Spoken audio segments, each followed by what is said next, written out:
찬송가 53장으로 주님께 찬양 드리겠습니다. 찬송가 53장입니다.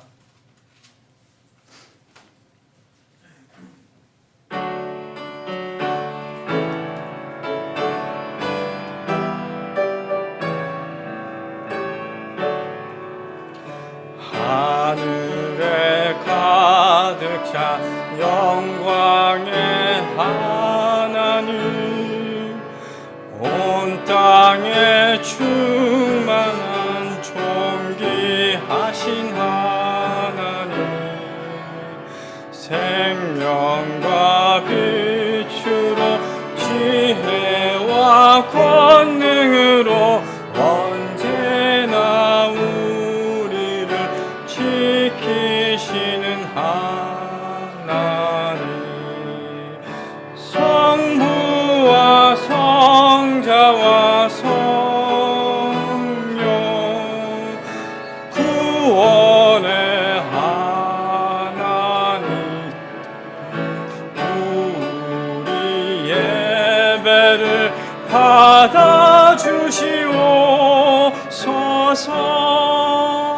사랑이 넘치는 자비하신 하나님, 은혜가 풍성한 구원의 하나님, 참회의 심령에 평안을 주옵시고 죄악의 허물을 용서하여 주소서.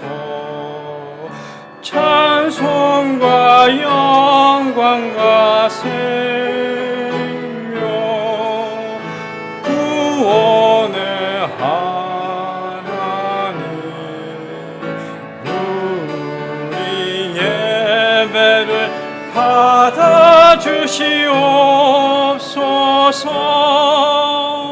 연약한 심령을 굳게 세워주시고 우둔한 마음을 지혜롭게 하시고 주의 뜻 받들어 참되게 살아가며 주 말씀 따라서 용감하게 하소서. 권능과 지혜와 사랑 구원의 하나님, 우리 예배를 받아주시옵소서. 주 앞에 나올 때 우리 맘이 기쁘고 그 말씀 힘되어 희망 솟아오른다. 고난도 슬픔도 이기게 하옵시고 영원에 일대여 살아가게 하소서. 우리의 자랑과 기쁨 구원의 하나님, 우리 예배를 받아주시옵소서.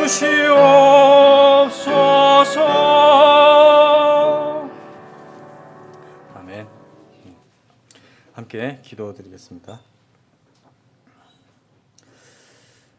존귀와 찬양을 받으시기에 합당하신 하나님 아버지, 지난 한 주간도 우리를 눈동자같이 지키시고 역병과 모든 위험으로부터 건져주셔서 감사를 드립니다. 그리고 이 시간 다시 주님의 몸인 교회로 모일 수 있게 허락해 주시고 또 주님께 경배를 드릴 수 있는 특권 또한 주셔서 감사를 드립니다. 아버지께서 베풀어 주신 은혜에 감사하여 또 아버지를 사랑하는 한 마음으로 주님의 전에 나와 예배 드리오니 우리의 예배를 기뻐 받아 주시옵소서. 하나님 아버지, 이번 한 해도 어느덧 시간이 흘러 새로운 한 해를 바라보고 있습니다. 연초에 결단하고 기도하며 또 주님께 간구한 기도 제목들이 주님 안에서 열매 맺게 하여 주시옵소서. 무엇보다 우리 교회에 천하보다 귀한 혼이 구원받는 구원의 열매가 풍성히 맺힐 수 있도록 긍휼과 은혜를 내려 주시옵소서. 그리고 주님께서 맡겨주신 성경 사역 또한 올해 꼭 마무리가 되어 내년 초에는 아버지의 거룩한 말씀들이 막힘없이 곳곳에 자유롭게 흘러나가 아직 추수하지 못한 혼들이 추수되어 주님의 나라가 확장되고 주님의 내 교회가 부흥되는 일이 되도록 인도하여 주시옵소서. 또 한 해가 지나감에 따라 주님과 만날 영광의 날이 더 가까이 왔다는 것을 깨닫습니다. 그 날이 다가옴을 바라볼 때 우리가 비록 몸은 이 땅에 있지만 하늘 초소에 앉은 자들로서 영적인 신분을 잘 기억하고 이 세상의 썩을 것들을 피하여 하나님의 본성에 더 참여하는 자들로서 살다가 주님 만날 때 참으로 영광스러운 만남을 갖는 자들로서 드러나게 인도해 주시옵소서. 주님, 올 초 시작된 코로나가 아직 끝나지 않고 있습니다. 하루빨리 코로나가 종식되어 이전처럼 자유롭게 예배드리고 교제를 나누며 더 모이게 힘쓰는 교회가 되길 원합니다. 주님, 이 마지막 때 저 대적마귀는 자신의 마지막 처지를 알기에 세상과 육신을 이용해 우리를 더 옥죄고 미혹하고 있습니다. 죄가 범람하는 이 마지막 시대에 우리 모두가 잠자지 아니하고 깨어 있을 수 있도록 인도해 주시옵소서. 낮에 속한 자들로서 정신을 차리고 믿음과 사랑의 흉갑을 입고 구원의 투구와 성령의 검으로 마귀를 대적하며 승리하는 우리 모두가 되도록 인도해 주시옵소서. 오늘 단에서 선포되는 말씀을 우리 모두가 아멘으로 받아 하늘로부터 오는 은혜와 복이 충만하게 하여 주시옵소서. 오늘도 주님만 높여지고 홀로 영광 받아 주시옵소서. 예배 끝나는 시간까지 함께 해 주시길 원하오며 거룩하신 우리 주 예수 그리스도의 이름으로 기도드립니다. 네, 다 같이 앉아 주십시오. 네, 다음으로 찬송가 69장 들으신 후에 헌물 기도가 있겠습니다. 헌물 기도 후에 특송 있습니다. 69장 드리겠습니다.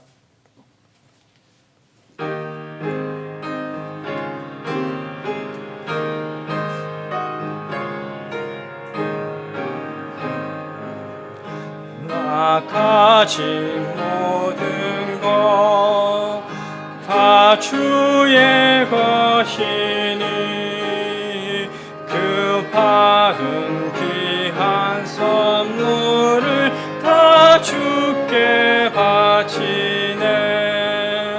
풍성한 은혜를 주 내게 주시고 그 축복하심 감사해 첫 열매 드리네. 맘 상한 자에게 큰 위로 베풀고 저 외로운 자 돌봄이 성도의 일일세. 갇힌 자 풀고서 잃은 자 찾아내. 잠삼과 평화 가르쳐 주님을 섬기리. 나 비록 약하나 주 말씀을 주님의 일만 위하여 늘 힘써 살리라. 아멘.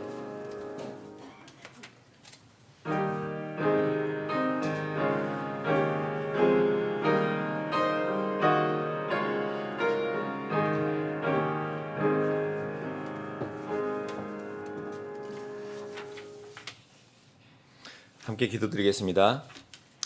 전능하신 아버지 하나님, 지난 한 주간도 주님의 풍성한 은혜 속에 보살핌을 받아 살았음을 감사합니다. 세상에서 수고한 결과로 얻은 열매 중 첫 것을 여기 주님께 기쁜 마음으로 가지고 나왔습니다. 우리의 흔쾌한 드림을 주님께서 기뻐하실 것을 생각하면 우리도 마음이 무척 좋습니다. 주님께 우리의 사랑을 표현하는 이 절차와 과정이 너무 소중하고 사랑스럽습니다. 지체들이 드리는 이 물질의 양에는 각각 다름이 있지만 주님을 향한 지체들의 사랑의 마음은 모두 주께서 기뻐 받으실 만한 것임을 믿습니다. 우리 교회의 지체들 모두가 이 땅에서 주님의 길을 따라 걸어 소출의 풍성함도 누리기를 소망합니다. 주께 더 많이 드리길 원하는 열심을 주시고 그에 걸맞는 능력과 열매를 허락하여 주시옵소서.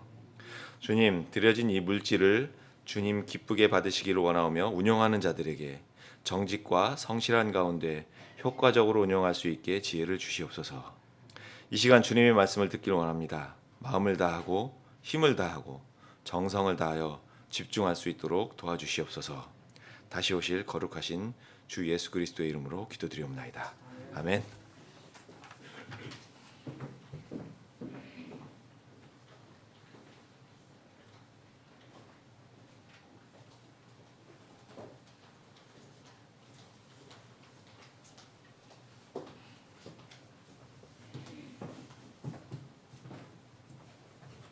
세상이 어렵고 힘들 때 여러분들께 위로가 되는 곡을 골라봤습니다. 하나님께서 이 찬양이 오늘 여러분들에게 힘든데 위로가 되시기 바랍니다. 아멘.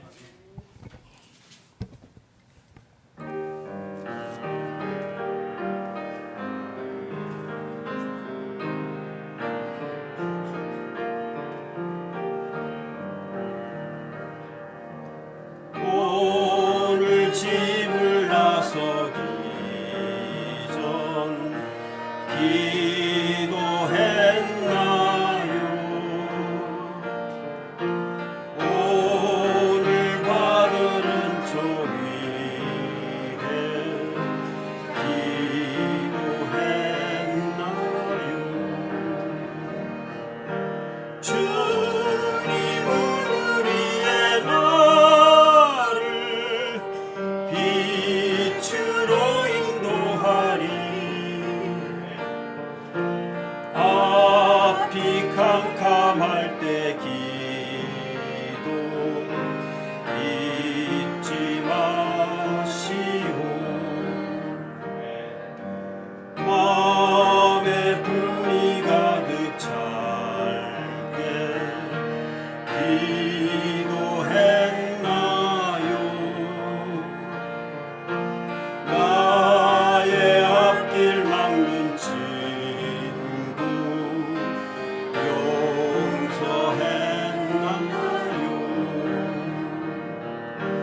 주님은 우리의 나를 빛으로 인도하리. 앞이 캄캄할 때 기도 잊지 마시오. 어려운 시험 닥칠 때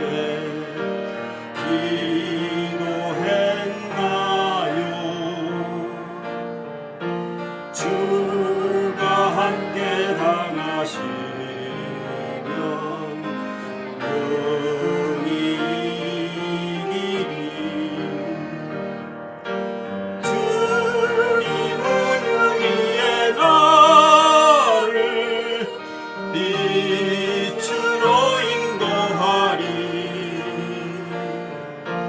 앞이 캄캄할 때 기도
특송 감사합니다. 예, 교회 소식 같이 보도록 하겠습니다. 다 교회 소식 주보 가지고 계시죠? 예, 첫 번째로 그 교회 예배 모임에 대한 정부 지침은 따로 없었던 것 같긴 한데요. 예배 모임에 영향을 주는 정부의 방역 단계가 더 높아지지 않도록 또 기도해 주시고, 각자 마스크 착용 그리고 손 씻기, 대중시설 방문 절제 등을 잘 지키셔가지고 코로나 걸리지 않고 또 건강 지키시기를 바랍니다. 다음 주일 12월 13일에는 우리 교회 창립 22주년 감사 예배가 있습니다. 특별한 행사는 없지만 교회의 주인이 되시고 머리가 되시는 주님께 감사와 찬양을 드리는 시간이 되었으면 좋겠습니다. 특별 기도 제목 그 주보 꼭 보시고 선교사님을 위해서 꼭 기도해 주시기 바랍니다. 그리고 강신자 어르신 수술 후에 또 회복을 위해서도 꼭 기도해 주시고요. 그리고 수요 예배 기도 제목 참조하셔서 계속해서 기도해 주시기 바랍니다. 마지막으로 12월 첫째 주 성경 암송 구절 합독하도록 하겠습니다. 시작하겠습니다. 그때에 내가 말하기를 내가 다시는 그분에 대하여 언급하지 아니하며 그분의 이름으로 말하지 아니하리라 하였으나 그분의 말씀이 내 마음속에 타오르는 불 같아서 내 뼈 속에 사무치니 내가 참기에 지치고 가만히 있을 수 없었도다. 예레미야 20장 9절 말씀. 아멘.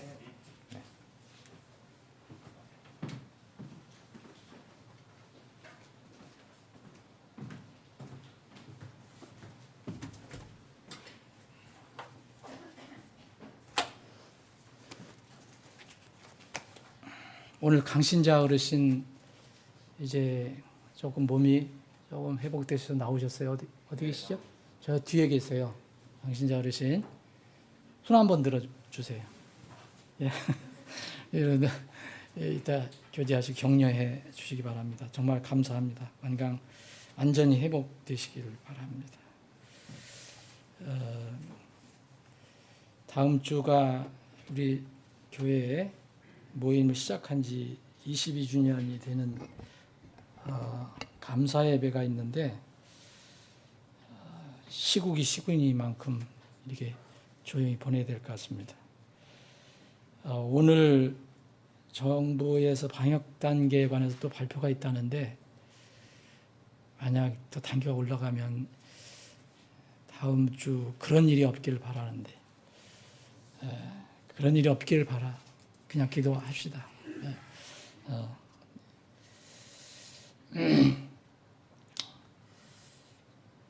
여러분들 구체적으로 말씀을 안 드려도 지금 광고 드린 것처럼 어느 지역에 있는 우리가 지원한 선교사님이 지금 어려움이 있잖아요. 그래서 이번 달 내로 이제 내용 잘 아실 거예요. 우리가 수요일도 기도하고 하는데 이번 달 내로 지금 한 2주 앞으로 2, 3주 내로 결판이 납니다. 여기에 안전하게 들어오실 수 있는지 없는지. 그러니까 여러분들이 집중적으로 생각날 때마다 기도해 주시기를 바랍니다. 하나님께서 저에게 기도할 때 하나님께서 우리는 기적이지만 주님께서는 기적이 아니잖아요. 주님께서 그 가족을 안전하게 이렇게 이주시켜 주실 것으로 저는 확신을 합니다. 하나님의 뜻은 항상 거룩하고 완전하시고 의로우시니까 결정되는 것은 다 하나님의 뜻입니다. 자, 우리 서로 좌우에 앞뒤로 좀 인사 좀 나누시죠. 저기 교육관, 그리고 어린이 유아실에도 함께 인사를 나눴으면 좋겠습니다. 언제 이 마스크를 풀까? 168장 1절 3절 힘차게 부르신 뒤에 여러분들 다니면서 서로 악수는 못해도 지체들 이렇게 만나서 이 인사하는 마음으로 찬양 드리겠습니다.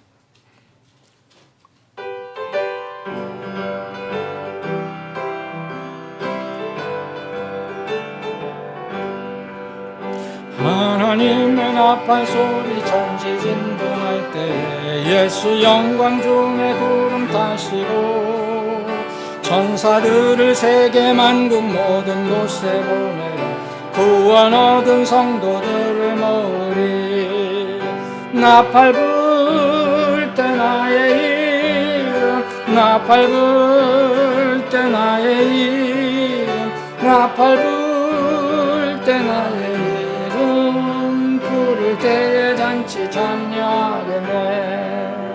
주님 다시 오실 날을 우리 알 수 없으니 항상 기도하고 깨어 있어서 기쁨으로 보좌 앞에 오르 때까지 참고 기다리겠네. 나팔 불 때 나의 이름 나팔 불 때 나의 이름 나팔 불 때 나의 이름 부를 때 잔치 참여하겠네. 아멘.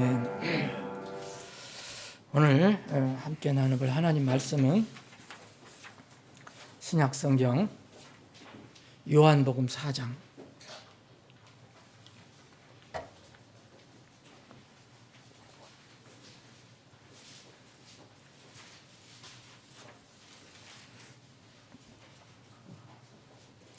요한복음 4장 20절로부터 24절 제가 앞에 부분부터 쭉 읽어야 되는데 그 뒷부분만 읽겠습니다. 우리 조상들은 이 산에서 경배하였는데 당신들은 이르기를 사람들이 마땅히 경배해야 할 곳이 예루살렘에 있다 하나이다.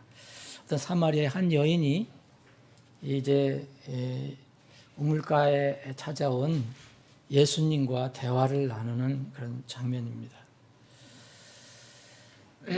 예수님께서 그녀에게 이르시되 여자여 내 말을 믿으라. 너희가 이 산도 아니고 예루살렘도 아닌 곳에서 아버지께 경배할 때가 이르니라. 너희는 너희가 알지 못하는 것에게 경배하고 우리는 우리가 경배하는 것을 아노니 이는 구원이 유대인에게서 나기 때문이라. 그러나 참되게 경배하는 자들이 영과 진리로 아버지께 경배할 때가 오나니 곧 지금이라. 이는 아버지께서 자기에게 그렇게 경배하는 자들을 찾으시기 때문이라. 하나님은 영이시니 그분께 경배하는 자들이 반드시 영과 진리로 그분께 경배할지니라. 아멘. 아버지 하나님, 오늘도 저희들에게 이런 놀라운 자유를 허락해 주셔서 자유롭게 하나님의 집에 모여 주님을 예배하고 찬양할 수 있게 해주심을 참으로 감사를 드립니다. 우리는 이 감사를 늘 우리가 누리는 감사를 잃어버릴 때가 있음을 솔직히 고백합니다.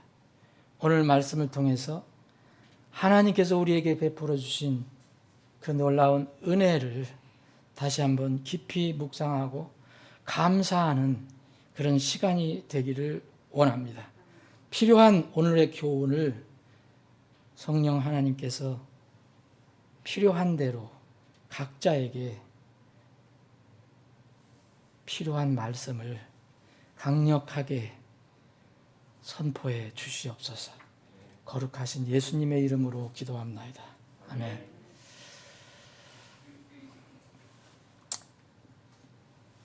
초유의 역병 사태로 인해서 여러 가지 이 세상에서도 일어나지만 이른바 신앙계, 그러니까 교회 안에서도, 기독교 안에서도 일어나고 있습니다.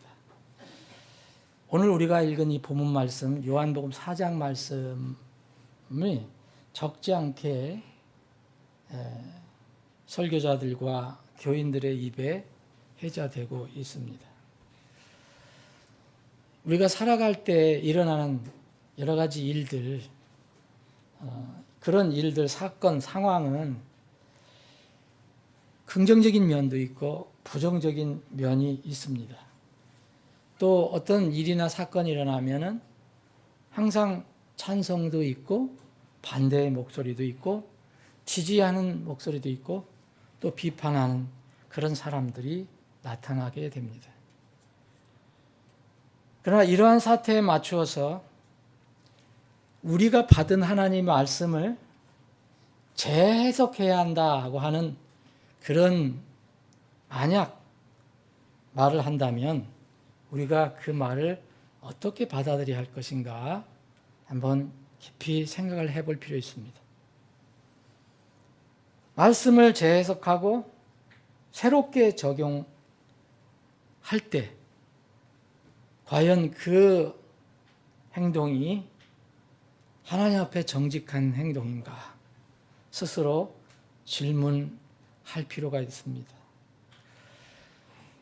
이 정말 초유의 미중유의 이런 역병 사태, 코로나 사태로 인해서 우리에게는 이게 불가항력적인 사건이잖아요. 보이지 않는 미물, 그 바이러스 때문에 우리가 이렇게 불편하고 고생을 하는데 이러한 불가항력적인 사건이 우리 주위에서 일어났기 때문에 우리가 이제껏 믿었던 하나님 말씀을 이 시대 상황에 맞춰서 해석하고 다시 새롭게 적용해야 한다면 그 말씀은 변하지 않는 하나님 말씀일까? 주님께서 말씀하신 그 말씀인가? 시편 119편 89절에 보면 오 주여 주의 말씀은 영원히 하늘에 정착되었나이다. 더 이상 변화가 없다는 얘기잖아요. 사람들이 손을 댈 수도 없고 하늘에 그것도 땅에도 정착된 게 아니라 하늘에 정착됐다고 그랬습니다. 신명기 4장에 보면 이스라엘 백성이 이제 가나안을 향해서 나갈 때 그 힘들고 어려웠던 광야 생활을 청산하고 이제 곧 이 가나안 땅으로 요단강을 건너가기 전에 다시 한번 하나님께서 이스라엘 백성에게 모세를 통해서 다시 주신 말씀이 신명기인데 신명기에서 신명기 4장 2절에 보면 너희들이 새로운 땅에 갔을 때 거기에는 이교들도 있고 온갖 불신앙의 요소들이 많이 있을 텐데 너희들은 이렇게 하라. 신명기 4장 2절에 보면 너희는 내가 너희에게 명령하는 말에 더하거나 거기에서 빼지 말고 내가 너희에게 명령하는 주 너희 하나님의 명령들을 지키라. 이런 당부를 했습니다. 신명기 12장 32절에도 너는 거기에 더하거나 거기에서 빼지 말지어다. 상황과 시대에 따라 변하는 것은 사실 하나님 말씀이 아닙니다. 그것은 하나님 말씀이 아니고 사람의 말입니다. 아무리 하나님 말씀으로 코팅을 해도 그것은 사람의 말입니다.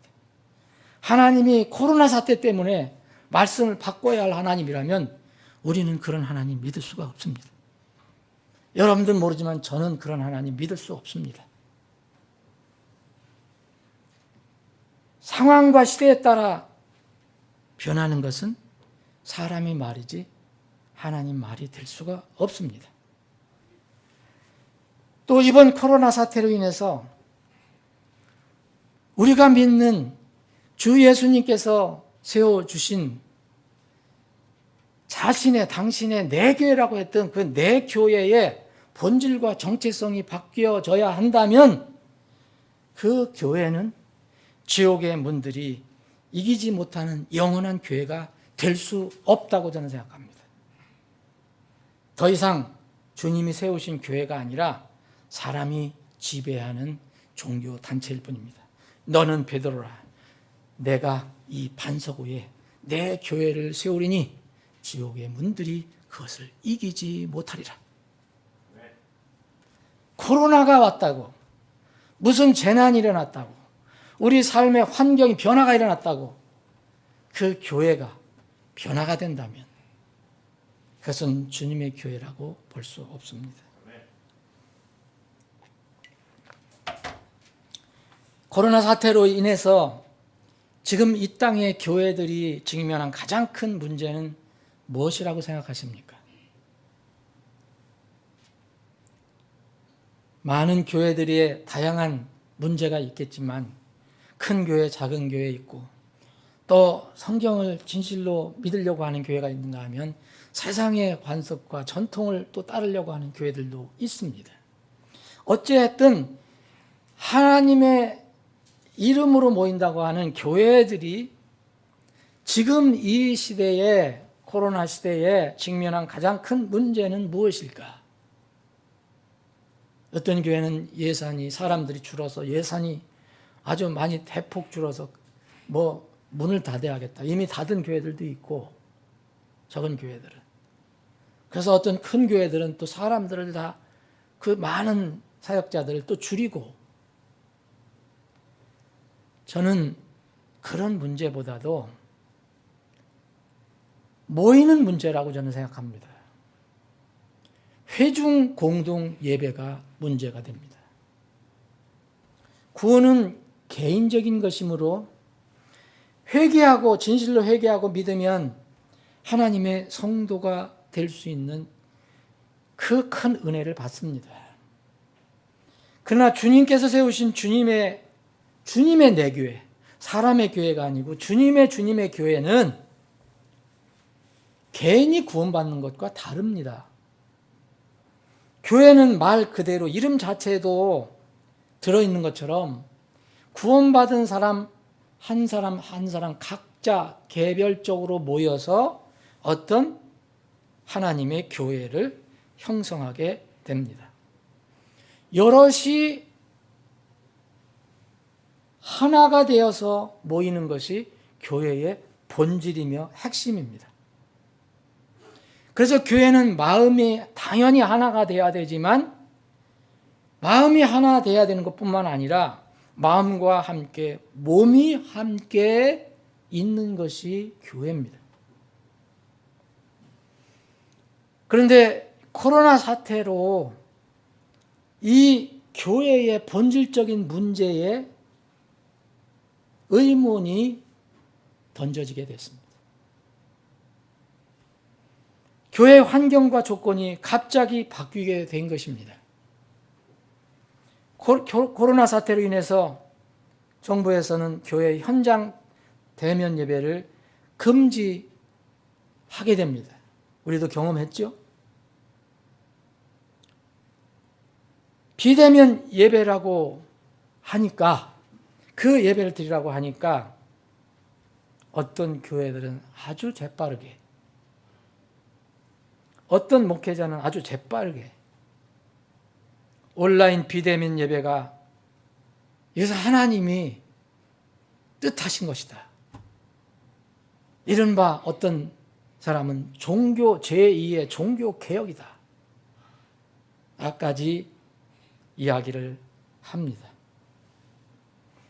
만약 이것이 정말 모이지 않고 각자 비대면으로 예배 드리는 것이 종교 개혁이라면 이제까지 우리가 하나님 말씀에 의해서 모이고 수세기 동안, 초세기 이후에 수세기 동안, 아니 그 이전에라도 이스라엘 백성이, 교회를 어떤 면에는 상징적으로 나타나는 이스라엘 백성들이 모였던 것은 그러면 개혁의 대상이냐? 이 시대 말로 하면 적폐의 대상이니까, 부조리의 신앙의 부조리고 신앙의 적폐니까 그거를 개혁해야 할 대상이란 말인가? 그래서 말은 정말 신중하게 해야 됩니다. 옳은 것을 개혁의 대상으로 삼는 것은 그건 참 이상한 일입니다. 그죠?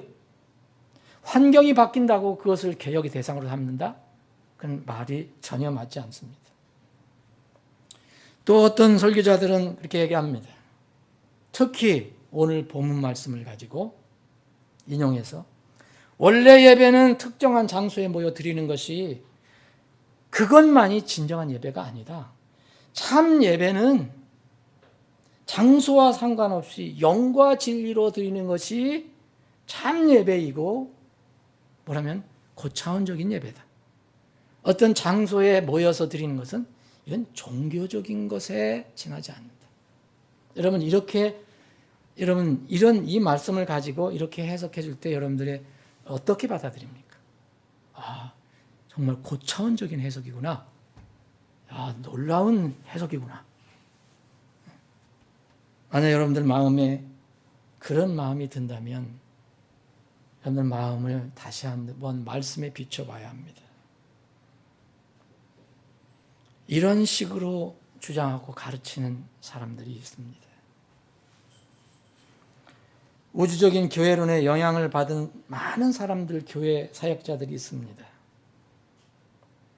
그런 사람들은 그렇다 치더라도 일부 이른바 성경을 믿는 사람들도, 설교자들도 비대면 온라인 예배를 오늘 말씀을, 요한복음 4장 말씀을 가지고 정당화합니다. 여러분, 이 사람들은 다음에 두 가지 경우일 것입니다. 단순하게 성경 말씀을 정확히 몰라서 그냥 오해해서 그렇게 가르치고 믿는 사람이 있을 것입니다. 또 하나는 자신의 상황이나 세상의 상황에 맞추기 위해서 필요할 때마다 의도적으로 말씀을 그렇게 가르치는 이른바 영악한 사람들이 있을 것입니다. 저는 그 사람들이 어느 쪽에 속하는지 잘 모릅니다. 그러나 분명한 것은 오늘 말씀을 가지고 그렇게 가르치고 이야기하는 것은 분명히 위험한 일이다. 교회에 영향을 주는 사건, 사고가 생길 때마다 항상 나타나는 현상이 있습니다. 교회 밖 세상 사람들은 교회를 공격합니다. 비난합니다. 욕을 합니다. 이런 것도 우리가 참 견디기 어렵습니다. 그런데 교계 내부에서, 기독교 안에서, 교회 내부에서, 신앙 안에서 일어나는 뭔가 변질과 부패의 그런 성향은 정말 다루기가 훨씬 어렵습니다. 진정한 성도와 진정한 교회는 상황이 바뀌에 따라서 변하는 게 아니라 상황이 어떻게 되든 간에 변하지 않은 하나님을 바라보면서, 변하지 않은 하나님의 말씀을 바라보면서 세상이 공격할 때도, 세상이 비난할 때도, 세상이 오해를 할 때도 오히려 믿음이 더 견고해져 갑니다. 그러나 마귀가 성도 안에서, 교회 안에서 육신을 부추기거나 진리에 대해서 믿음이 식어지게 할 때는 스스로 무너지는 사례가 역사적으로 참 많이 있었고 지금도 일어나고 있습니다. 성경을 우리가 살펴봐도 12제자 중에서 유다가 무너졌습니다. 초세기 교회 안에서 교회 안에 들어온 성경에서 이야기하는 거짓 교사, 거짓 대언자들이 나타납니다. 거짓 설교자들이 그러했고 거짓 교인들이 그러했습니다. 이것은 성경에서 분명히 우리에게 밝혀주고 있습니다. 디모데 전서나 후서나 디도서 같은 데는 특별히 목회하는 사역자들에게 바울 사도가 디모데와 디도에게 너희는 이렇게 목회를 할 때, 이렇게 너희는 복음을 전할 때, 이렇게 사역을 할 때 이러한 일들이 있으니 이렇게 하라, 또 이렇게 주의하라 하고 가르쳐 준 것, 계시해 준 것이 목회 서신입니다. 거기에 보면 여러분들이 그것을 금방 발견할 수 있을 것입니다. 특별히 목회 서신에 이 이야기를 많이 기록해 놨다는 것. 디모데전서 1장 20절에 보면 후메네와 알렉산더라는 이름이 나옵니다. 교회 안에서 일어난 사람입니다. 디모데 후서 1장 13절에는 부겔레와 허모게네라는 사람이 나옵니다. 세상 사람이 아닙니다. 뭔가 교회와 연결이 되어 있는 사람입니다. 디모데 후서 2장 17절에는 후메네와 빌레도라는 사람도 나옵니다. 디모데 후서 4장에는 믿음을 버리고 떠난 데마라는 사람이 나옵니다. 디모데 후서 4장 14절에는 지독하게 바울 사도와 교회를 교회 안에서 괴롭혔던 구리 세공업자 알렉산더가 나옵니다. 이것은 성령께서 바울 사도에게 이름 적시하라 하셨기 때문에 이름까지 적시가 된 것입니다. 교회 안에서 이제 요한 3서에 보면 교회 안에서 으뜸이 되기를 좋아하던 디오드레베라는 사람도 나옵니다. 이름이 기록되지 않았지만 로마 교회 안에서 배운 교리를 분명히 다 같이 배우고 다 같이 믿었고 했는데 이것을 역행해서 많은 분쟁을 일으키고 교회 안의 성도들을 실족하게 하는 사람들이 있다라고 얘기합니다. 로마 16장에 보면. 이건 교회 밖의 사람을 얘기하는 게 아닙니다. 본인은 이번 사태로 인해서 드러나는 기독교 안에서 일어나는 여러 가지 영적 상황에 놀라지 않습니다. 환난과 고통이 오면, 불편함과 나에게 불리한 상황이 오면 개인의 믿음이 그 실체가 드러나게 되는 법입니다. 개인의 믿음뿐만 아니라 어떤 교회의 실체가 드러나게 하기도 합니다. 또 이른바 유명한 설교자, 유명한 목사, 유명한 사역자들의 진정한 실체가 무엇인지 그들의 말과 행동을 통해서 이제 드러나게 됩니다. 사랑하는 여러분, 오늘 우리가 나눌 본문 말씀 요한복음 4장은 정말 여러분들이 수없이 읽은 성경 중에 하나일 것입니다. 대부분 다 이것을 거의 외우기도 하실 겁니다. 참되게 경배하는 자들은 영과 진리로 아버지께 경배할 때가 온다. 그래서 아버지께 하나님은 영이시니 그분께 경배하는 자들은 반드시 영과 진리 안에서 경배해야 한다. 이것은 예수님께서 주신 진리의 말씀입니다. 그런데 사람은 다 목적과 뜻이 이 자기에게 어떤 계획한 목적과 뜻이 있으면 필요하면 성경도 유리하게 바꿀 수가 있습니다. 그렇게 해석할 수가 있습니다. 지금 코로나 사태가 나고 교회에서 모이느니 못 모이느니 이런 사건이 많이 나왔을 때 제가 유튜브에서 그 제목만 전 들어가서 보지는 않습니다. 듣지 않습니다. 제목만 보면 알기 때문에. 다 그래서 제가 정통하다는 얘기는 아니고 이런 말을 딱 영과 진리로 경배하는 것이 예배다라는 이런 타이틀을 보면 대부분 전 들어가 보지는 않았지만 말씀을 뒤트는 사람들일 겁니다. 결론적으로 말씀드립니다.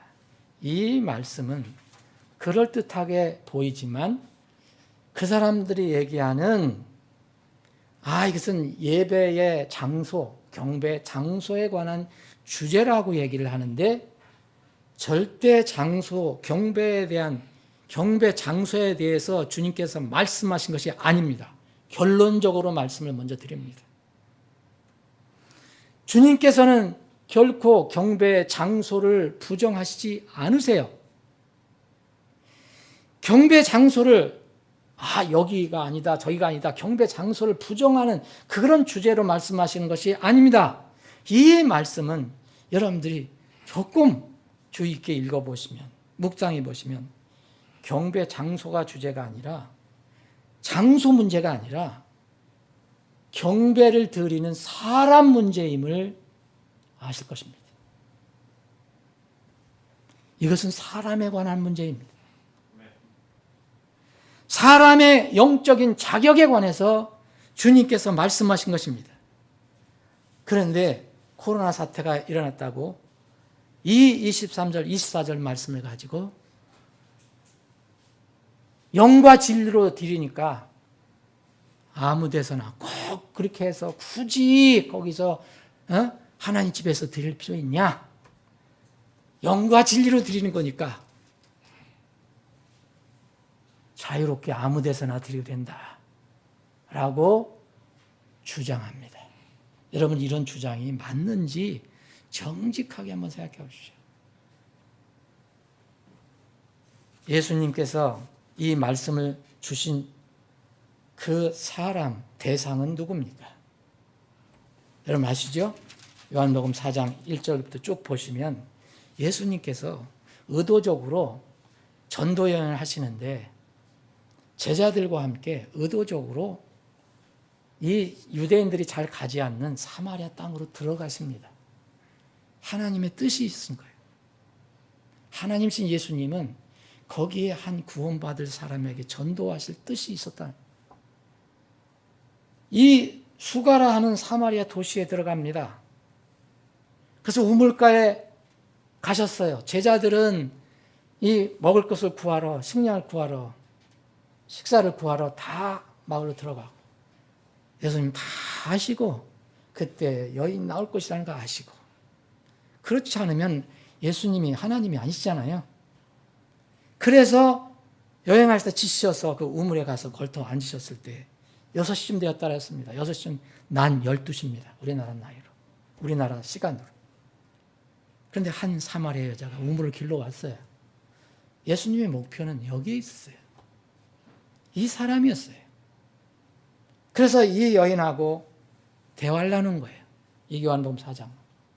예수님 말씀하십니다. 내가 하나님의 선물, 하나님께서 주시는 선물, 이게 무슨 선물입니까?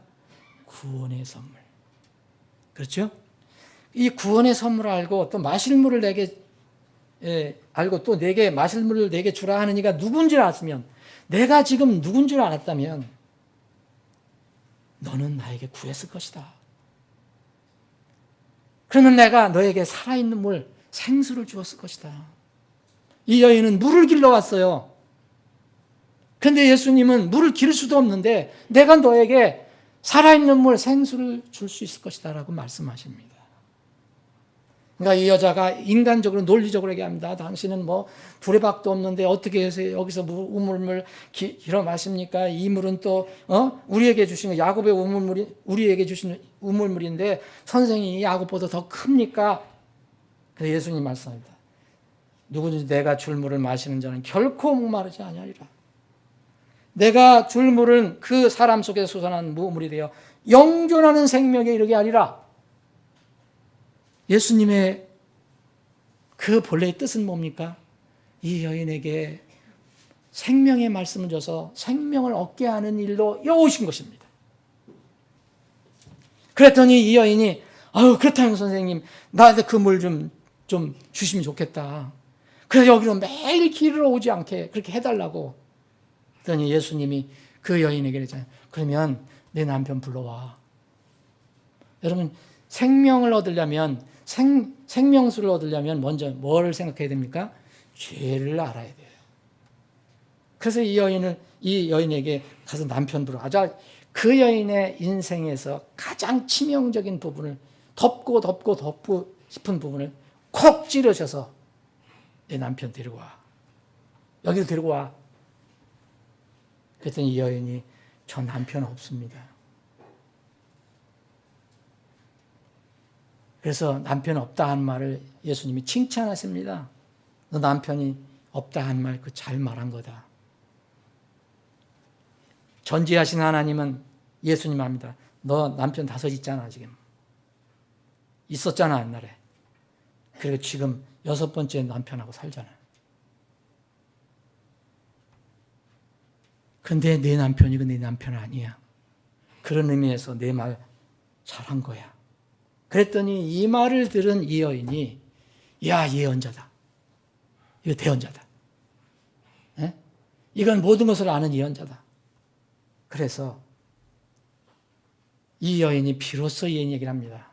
우리 조상들을, 이 여인은 사마리아족이에요. 사마리아족. 사마리아는 아시죠? 이스라엘 원래 유대인들과 이방인들과 사이에서 생긴 혼혈족. 이 사마리아 사람들이 모여 사는 곳, 거기를 주님께서 가신 겁니다. 그래서 이 여인이 얘기합니다. 이 사람은 분명히 예언자다. 하나님이 예언자다, 대언자다. 그래서 자기의 소위 얘기하면 종교 얘기를 한 거예요. 우리 조상들은 이 산에서 경배를 합니다. 그리심산이라는 이 산에서 경배를 하는데 당신 유대인 같은데 유대인들은 예루살렘에 있다고 하지 않냐, 장소가.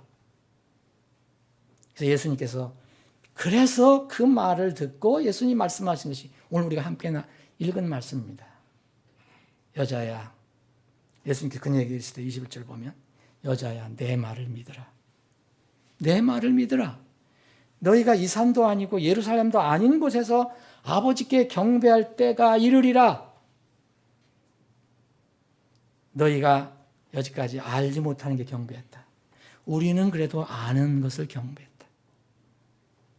왜냐하면 구원이 유대인에게서 나기 때문이라 했어요. 예수님은 혈족으로는 유대인입니다. 예수님은 구원을 가지고 오셨어요. 하나님께서는 유대인으로 하신 예수님을 통해서 복음을 세상에 전하게 하셨습니다. 여러분, 구원이 유대인에게서 나기 때문이다. 너희는 아직 구원이 없다. 너는 아직 구원이 없다라고 지금 말씀하십니다. 너는 여지까지 종교적으로 예배는 드리고 종교 생활을 했지만 너는 아직 경배할 자격이 안 돼 라고 얘기하십니다. 그런데 23절에 참되게 경배하는 자들이 영과 진리로 아버지께 경배할 때가 온다. 근데 곧 지금이다. 너 지금 경배할 수 있다. 이제까지 너 사마리아에서 뭐 그림산에 정해놓은 거 가서 하는데 그거는 내가 보기에는 죽어 있는 경배야. 헛된 경배야. 그런데 너는 지금 경배할 수가 있어. 바로 지금이야. 아버지께 경배할 때가 와. 그런데 영과 진리 안에서 경배해야 된다. 그래서 아버지께서는 그렇게 경배하는 자들 찾으신데 왜냐? 하나님은 영이시잖아요. 하나님 보이지 않는 영이시기 때문에 그분께 경배하는 자들이 반드시 영과 진리 안에서 그분께 경배해야 된다라고 말씀하십니다. 영과 진리. 예수님은 영이셨는데 몸을 입고 오셨어요. 또 이분만이 진정한 진리입니다. 내가 곧 길이요 진리요 생명이니 나를 통하지 않고서는 아버지께 이를 수 없느니라. 예수님이 진리예요. 예수님 그 앞에서 구원 얘기하시고 영존한 생명 얘기하시고 지금 믿을 수 있다. 지금 너는 경배 드릴 수 있다. 그런데 영과 진리 안에서 해야 돼. 이 여인에게 장소를 이야기한 겁니까? 예수님이 지금 생명의 복음의 말씀을 전한 겁니까? 여러분 성경을 깊이 정말 묵상하지 않고 저기 하면 얼마든지 거짓 교사, 거짓 설교자들한테 넘어갈 수가 있어요. 보면 대충 장소 얘기한 거구나. 장소. 그러니까 예수님은 장소를 부정했구나. 그러니까 그럼 어떻게 하냐? 영과 진리로 경배하는 거니까 어디서든지 영, 보이지 않는 영, 그리고 말씀 진리 안에서 하면 된다. 그렇게 해석하도 이렇게 그 비슷한 그런 말씀이 있는 것 같으니까 그렇게 따라 믿습니다. 사랑하는 여러분, 다시 말씀드리면 이 말씀은 예배의 장소에 관해서 주님께서 말씀하신 게 아니고 구원받아야 할 사람에게 복음을 전하신 것입니다. 이 사마리아 여인에게 가장 필요한 것은 무엇입니까? 예루살렘에 와서 지금 예배를 드려야 한다는 것이 중요합니까? 예배입니까? 그에게 필요한 것은 구원입니까? 이것을 이야기하지 않고 상황이 벌어지니까 이런 걸 딱 떠서 영과 진리 안에서 예배드리니까 상관없어. 집에서 드리든 무슨 산에서 드리든 뭐여선 다 영과 진리로 드리면 돼. 그럴까요? 너무 예수님을 오해하는 겁니다. 이것이 몰라서 그러면 모르지만 영악하게 의도적으로 하는 사람들이 있어요. 이런 사람들이 무서운 겁니다. 이런 상황이 아닌데도 어떤 상황이 오면 또 바꿀 수가 있어요. 심판은 하나님의 집에서부터 먼저 시작된다고 이야기했습니다. 베드로전서 4장 17절에 보면 하나님의 집에서 반드시 심판을 시작할 때가 일어났나. 만일 그것이 우리에게서 먼저 시작되면 하나님의 복음에 순종하지 아니한 자들의 마지막은 어떠하겠느냐. 여러분, 어려움이 올 때마다 신자들과 교회들은 영적으로 점점 분류가 돼 가기 시작합니다. 지금은 영적인 테스트의 시기인지도 모릅니다. 세상에서 어려운 일이 일어나서 신앙과 교회에 영향을 줄 때 어떠한 교회가 될 것인가? 어떠한 성도로 드러나는 것인가? 이 시대에 나타날 일인지도 모릅니다. 마지막 때에 일어날 일들 중에 이미 성경은 얘기하고 있습니다. 주님의 몸에 대한 왜곡이 극심할 것이다.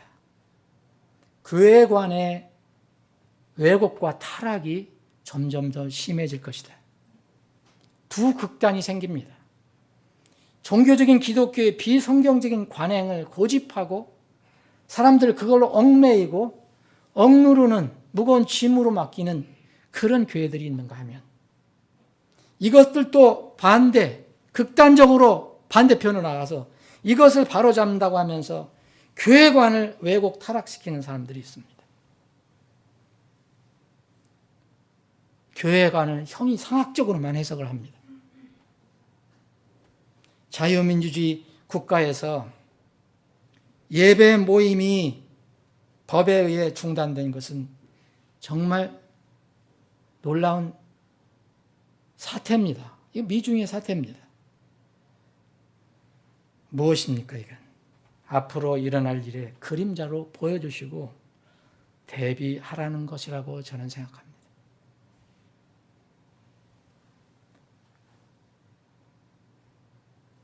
두 번째는 마지막 때 일어날 일들은 모이는 일이 폐해진다는 겁니다. 교회관에 관해서 점점 이상한 이론들이 많이 생기지만 또 모이는 일이 폐해져. 그 결과로서 어떤 사람들의 습관과 같이 우리의 함께 모이는 일을 폐하지 말고 그날이 가까움을 볼수록 그랬어요. 그날은 뭡니까? 마지막 때입니다. 6.25 중에도 모여 기도하고 예배했던 한국교회가 이제는 비대면 온라인 예배가 영과 진리로 드리는 정말 참다운 예배의 어떤 모습이라고까지 직설적으로 얘기하지 않아도 그렇게 얘기하는 설교자들이 나타나기 시작했습니다.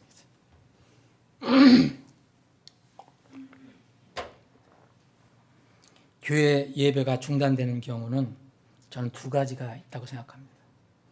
독재 국가나 전체주의 국가, 공산주의 국가 권력에 의해서 신앙과 자유가 제한되는 경우, 예배가 중지되는 경우.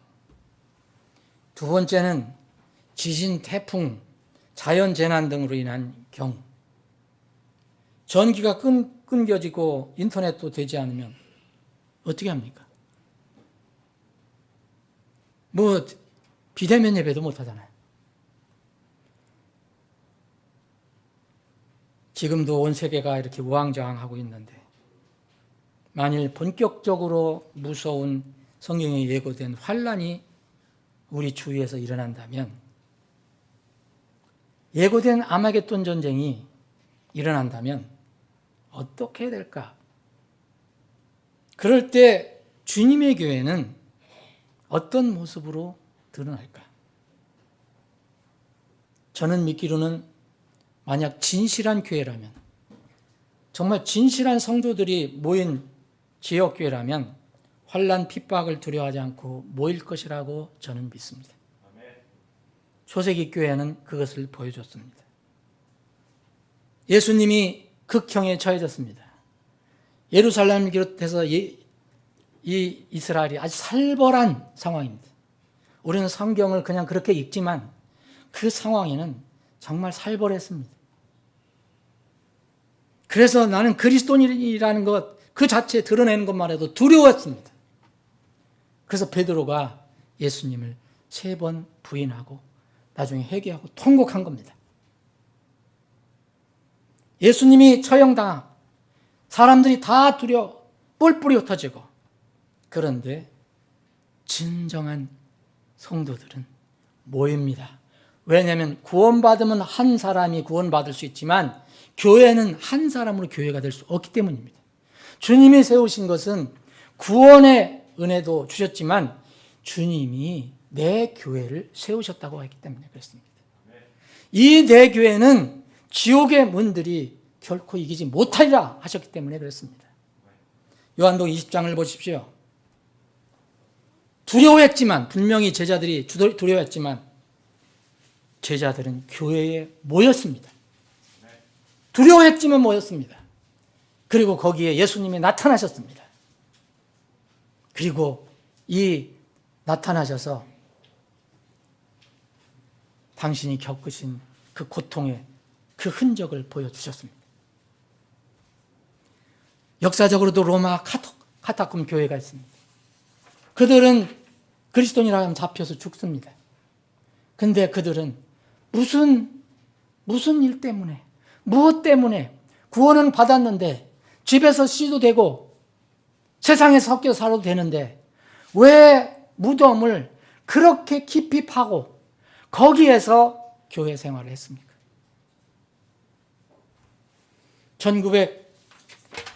1953년 이후에 북한 교회 상황이 여러 가지 정보를 통해서 우리에게 알려지고 있습니다. 열린문 국제 단체라는 데가 있습니다. 오픈도어 인터내셔널이죠. 여기에 자료를 보면 1953년 한국 전쟁 종전 이후 남아있던 기독교인들은 약 15만 명이다. 현재 비밀리에 신앙생활하고 있는 기독교인들은 30만 명이다. 현재 정치범 수용소에 있는 기독교인들은 5만 내지 8만 명이다. 그러나 이들은 믿음의 삶을 포기하지 않고 지금도 많은 희생과 대가를 지불하며 하나님을 섬기기를 그치지 않고 있다. 여러분 얼마든지 그 자료를 들어가 찾아볼 수 있습니다. RFA라고 자유아시아 방송은 미국 세계 곳곳에 종교의 자유 그리고 민주적인 자유와 민주를 위해서 이 억압받는 나라들, 종교 자유가 없는 그런 나라들을 대상으로 해서 방송을 하는 그런 방송입니다. 미국 의회에서 세우고 지원하는 그런 방송입니다. 여기에 이 자료를 보면 정치범 수용소에 갇힌 한 자매는 거기에서 5명에게 복음을 전해서, 여러분 정치범 수용소에서 짐승같이 사는데 거기서 여러분들 지금 이렇게 사는데 가서 복음 전하겠습니까? 복음을 전해서 5명에게 복음을 전해서 그들이 예수를 영접하고 구원받게 했습니다. 그런데 그들은 구원받자마자 서로 모이기를 갈구해요. 어떻게 모였습니까? 그들은 화장실과 다른 비밀 장소 등에서 모여 예배를 드리고 서로 위로했다. 거기서 나온 자매가 이게 간증한 겁니다. 지난 여름에는 북한 주민 13명, 지난 여름 금년도입니다.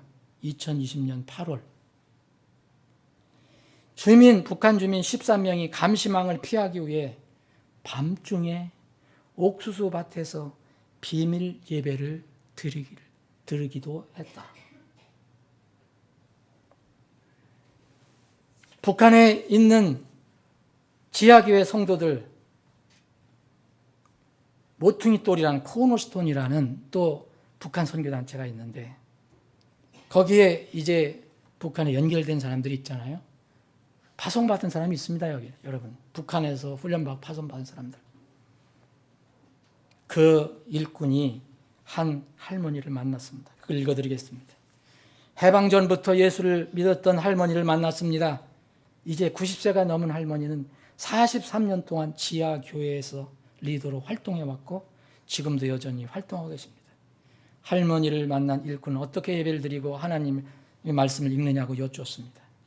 우리야 자유롭게 예배할 수 없으니 그냥 옛날과 같이 산에 올라가서 손으로 써서 묻어놓은 말씀을 꺼내서 읽기도 하고 통째로 외운 말씀을 묵상하고 기도하디요. 우리 조선에서 가장 안전한 방법은 성경 없이도 통째로 외운 말씀을 묵상하는 거이디요. 저는 이 글을 읽고 굉장히 부끄럽습니다. 일꾼은 북한 성도에게 다시 할머니 그럼 성경을 얼마나 외우십니까? 라고 여쭈었습니다. 할머니 대답합니다. 마태, 마가, 누가, 요한, 사복음서와 신약, 시편, 이사야, 전도서를 암송하디요. 우리 북조선 성도들 대부분이 사복음서를 외우디요. 이렇게 말씀하신 할머니는 오히려 일꾼에게 이렇게 얘기합니다. 선생, 남조선 성도들도 우리처럼 이렇게 성경을 외우며 신앙생활을 하면 환난이 다가와도 끄떡 없을 겁니다. 라고 하셨습니다. 사랑하는 여러분, 마지막 때에 왜 모이기를 힘쓰라고 주님께서 명령하셨을까요? 주님이 우리의 위험 모르실까요? 왜 그날이 다가옴을 볼수록 더욱 그리하라고 말씀하셨을까요? 모이지 않으면 교회가 사라지기 때문입니다. 교회의 생명은 모이는 겁니다. 교회가 사라지면 가장 큰 문제는 뭔지 아십니까? 말씀의 기갈이 옵니다. 아모스 8장 11절 이 말씀입니다. 성경책은 있습니다. 뭐 책장에 있든 간에 무슨 실용 위에 올려놨든지 간에 성경은 있어도 전한 자가 없습니다. 가르치는 자가 없고 권면한 자가 없습니다. 여러분 성경 읽을 때마다 서로 가르치라는 말씀. 고린도서 3장에 보면 찬양을 하면서 서로 가르쳐라. 찬양과 가사를 통해서 서로 가르쳐라. 그리고 권면하라. 서로 가르치라. 권면하라. 권면하라는 말을 얼마나 많이 성경에 했는지 아십니까? 권면하는 건 뭘 얘기합니까? 교회 모임이 있어야 가능한 겁니다. 구원받아서 꽁꽁 숨어 있으면 권면하라는 명령 필요 없습니다. 권면하라. 얼마나 많이 나와 있는지 모릅니다. 사도행전서부터 저 유다서까지 온 우주에 편재하시고 무소부재하신 주님은 어디에서든 다 계십니다. 우리가 어디서든지 예배를 드릴 수 있어요. 어디서 찬양을 드릴 수 있어요. 우리가 진정으로 영과 진리 안에서 드리는 찬양과 경배는 다 받으십니다. 그럼에도 불구하고 여전히 그 편재하신 무소부재하신 주님께서 물리적으로 제한적인 우리에게 물리적인 장소를 말씀하십니다. 하나님의 자녀들이 하나님의 집에 영과 진리 안에서 주님의 이름으로 모이는 곳에 내가 함께 하겠다고 약속하셨습니다. 두세 사람이 내 이름으로 함께 모인 곳에 나도 거기에 그들의 한가운데 있느니라.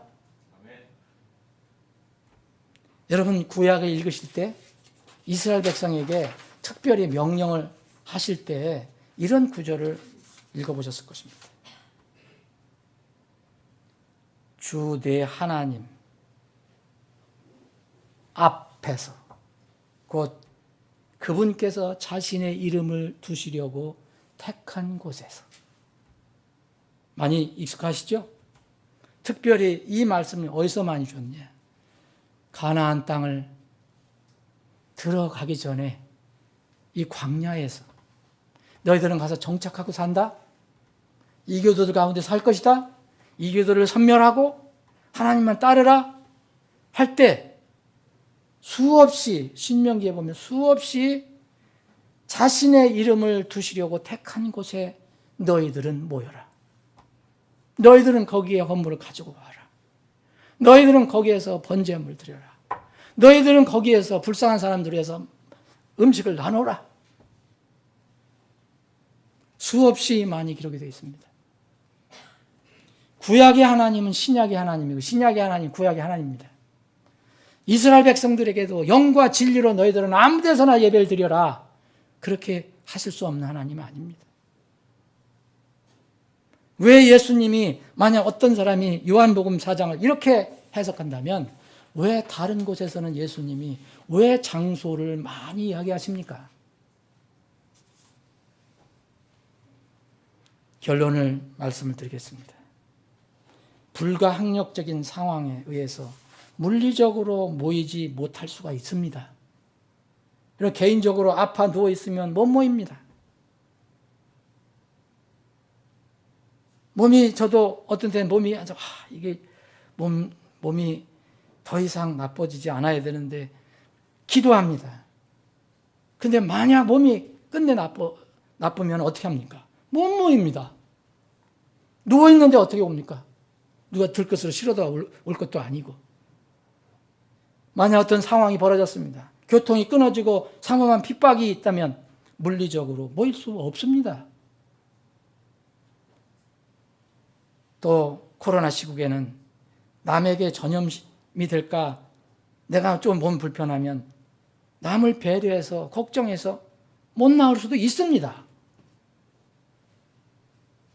그러나 그럴 때에도 하나님 말씀을 자신의 사람의 육신에 맞춰서 왜곡하고 주장하는 가르침이나 그런 설교에 우연을 삼거나 정당화하면 안 된다는 말입니다. 사람의 육신에 맞추어서 얼마든지 사람들이 필요하면 그렇게 가르쳐주고 말할 수 있습니다. 성경신자라는 것은 무엇을 이야기하냐? 왜곡된 가르침을 근거로 자신을 합리화하지 않는다는 그런 믿음에 성경을 믿는다는 사람들입니다. 영적인 문제가 생길 수 있습니다. 육체적인 문제가 생길 수 있습니다. 그래서 주님의 말씀을 순종하지 못할 때가 있습니다. 그럴 때는 자신의 연약함을 고백하고 주님께 믿음을 증가시켜 주시기를 기도하는 것이 옳은 태도라는 겁니다. 그럴 때에 이런 가르침이 있으니까 괜찮네. 이것은 위험하다는 것입니다. 오늘 아침에도 성경 공부 때 말씀드렸지만 그리스도인의 음주 문제도 똑같습니다. 성경 말씀을 왜곡해서 다른 명확한 말씀까지 굳이 다 무시하고 굳이 어떤 한두 가지 구절을 가지고 그거를 붙들고 합리화하고 이것이 하나님의 뜻이라고 주장하는 사람들, 이런 태도를 가진 사람은 성경 신자가 될 수가 없습니다. 참 신자는 육신의 연약함으로 인해서 주님의 명령을 따르지 못한다는 것을 정직하게 고백하고 육신을 쳐서 복종시킬 수 있는 믿음을 저에게 더 달라고, 주님 저를 그렇게 도와달라고, 저에게 더 큰 믿음을 달라고 그렇게 기도해야 합니다. 약속하신 분은 신실하시니 우리의 믿음의 고백을 흔들림 없이 굳게 잡고 서로를 살펴보아 사랑과 선한 행위에 이르도록 격려하되. 여러분 어떻게 격려합니까? 혼자 집에서 격려가 됩니까? 어떤 사람들의 습관과 같이 우리의 함께 모이는 일을 피하지 말고 서로 권면하여 너희가 그날이 다가옴을 볼수록 더욱 그리하자.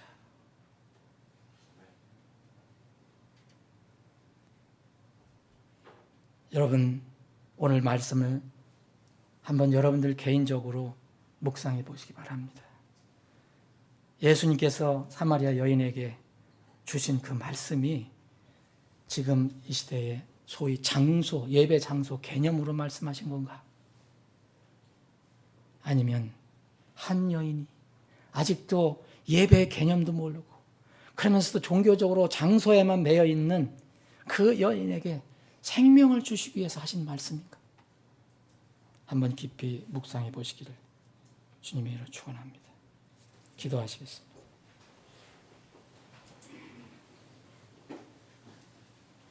아버지 하나님, 오늘도 말씀을 주심을 감사합니다. 말씀을 전하고 나눌 때마다 두려운 마음이 듭니다. 때로는 우리가 의도적으로 하지 않더라도 저희들이 무지하고 연약해서 말씀을 우리에게 유리한 대로 그렇게 가르치거나 또 이해하는 경우가 있음을 고백합니다. 주님, 말씀을 두려운 마음으로 대하게 해주시고 그래서 그 말씀이 거룩한 말씀이 그대로 거룩한 말씀이 되게 해주시기를 원합니다. 아버지 하나님, 코로나 사태로 교회들의 영적인 어떤 상황이 점점 그 실체가 앞으로 드러날지도 모릅니다. 성도들의 진정한 실체가 드러날지도 모릅니다. 우리에게 지혜를 주시기를 원합니다. 우리에게 믿음을 더하여 주시기를 원합니다. 우리에게 주신 말씀은 변하지 않는다는 것을, 세상이 변해도 주님의 말씀은 변하지 않고 주님은 변하지 않는다는 것을 늘 기억하게 해주시기를 원합니다. 주님, 이 코로나 사태가 속히 진정되게 해주셔서 우리가 자유롭게 예배를 드릴 수 있게 해주시기를 원합니다. 코로나를 소멸시켜 주시고 우리의 성도들이, 우리 지체들이 한 사람도 코로나로부터 어려움이 없도록 철저히 지켜주시고 보호해 주시기를 원합니다. 어디를 가든 주님 함께 해주셔서 그것을 막아주시고 건강하게 주님을 섬길 수 있게 주시옵소서. 모든 것을 주님께 의탁하고 감사드리오며 거룩하신 예수님의 이름으로 기도합나이다. 아멘.